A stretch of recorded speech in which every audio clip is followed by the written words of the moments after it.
मसीह में आप सबको सलाम। खुदावंद आपको और आपके ख़ानदान को बरकत, सेहत और तंदुरुस्ती अता करे। मसीह यीशु नासरी के नाम से आमीन। हमारे लिए आज की तिलावत हिजकीएल नबी की किताब 2 बाब 8वीं से 3 बाब की 4 आयत तक। उसने मुझे एक तोमार खाने को दिया और उसका जायका शहद की मानित था। खुदा बाप, बेटे और रूह कुद्दस के नाम से आमीन। एक दिन में हिजकीएल ने एक आवाज़ ये कहते हुए सुनी कि ए इब्ने बशर, जो मैं तुझसे कहता हूँ उसे सुन, और तू सरकश गिराने की तरह सरकश ना हो। अपना मुंह खोल और जो कुछ मैं तुझे बताता हूँ उसे खा ले। तब मैंने निगाह की तो क्या देखता हूँ कि एक हाथ मेरी तरफ बढ़ाया हुआ है और उसमें किताब का एक तोमार है, और उसने उसे खोलकर मेरे सामने रख दिया। उसमें अंदर बाहर लिखा हुआ था, और उसमें मजूसी और नोहा और मातम नरकूम थे। उसने मुझसे कहा, है इब्ने बशर, जो कुछ तूने पाया है उसे खा ले।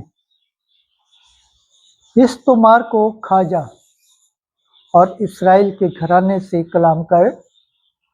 तब मैंने अपना मुंह खोला और उसने वो तोमार मुझको खिलाया और मुझसे कहा, ए इब्ने बशर, अपने पेट को खोल और अपना बदन इस तोमार से जो मैं तुझे देता हूँ भर ले। तब मैंने खाया तो वो मेरे मुंह में शरीनी के बायस शहद की मानित था। फिर उसने मुझसे कहा, ए इब्ने बशर, रवाना हो और इस्राएल के घराने के पास जा और मेरी बातें उनसे कह दे। पाक कलाम के पढ़े और सुन जाने पर खुदावंद की बरकत हो, खुदावंद का शुक्र हो, आमीन। आज का ज़बूर पढ़ा जाएगा। ज़बूर 118, 14 आयत, 24 आयत, 72 आयत, 103 आयत, 111 आयत और 131 आयत तक। जमाती जवाब। तेरा कौल मेरे मुंह में शरीन है।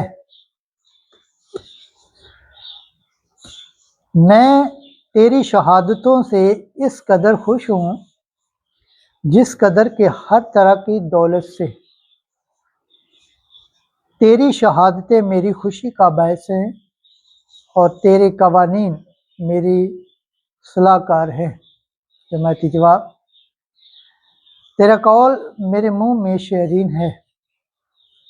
मेरे लिए तेरे मुंह की शरीयत सोने और चांदी के 1000 सिक्कों से भी अफजल है। तेरे अकवाल मेरे हक में क्या ही शरीन हैं, मेरे मुंह में शहद से भी ज़्यादा शरीन है। जमाती जवाब। तेरा कौल मेरे मुंह में शरीन है। तेरी शहादतें मेरी बदी मिरास हैं, क्योंकि वो मेरे दिल की अबदी खुशी हैं। मैं अपना मुंह खोलता और आह भरता हूँ, क्योंकि तेरे अहकाम का मुझे इश्तियाक है। जमाती जवाब। तेरा कौल मेरे मुंह में शरीन है। खुदावंद के पाक कलाम पढ़े और सुनचान पर खुदावंद की बरकत हो, खुदावंद का शुक्र हो, आमीन। आज की अंजील मुकद्दस मत्ती के मुताबिक 18 बाब 1 से 5वीं और 10वीं आयत, 12 से 14 आयत तक।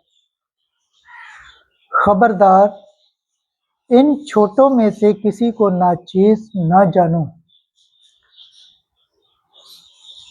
एक दिन शागिर्दों ने यीशु के पास आकर कहा कि आसमान की बादशाही में सबसे बड़ा कौन है? और यीशु ने एक बच्चे को पास बुलाकर उनके बीच में खड़ा किया और कहा, मैं तुमसे सच कहता हूँ, अगर तुम ना फिरो और छोटे बच्चों की मानत ना बनो तो आसमान की बादशाही में हरगिज़ दाखिल ना होगे। बस जो कोई अपने आप को इस बच्चे की मानत छोटा बनाएगा वही आसमान की बादशाही में सबसे बड़ा है। और जो कोई मेरे नाम पर ऐसे बच्चों को कबूल करे वो मुझे कबूल करता है। खबरदार, इन छोटों में से किसी को नाचीज ना जानो, क्योंकि मैं तुमसे कहता हूँ कि आसमान पर उनके फरिश्ते मेरे बाप का जो आसमान पर है मुंह हमेशा देखते हैं। तुम्हारा क्या ख्याल है?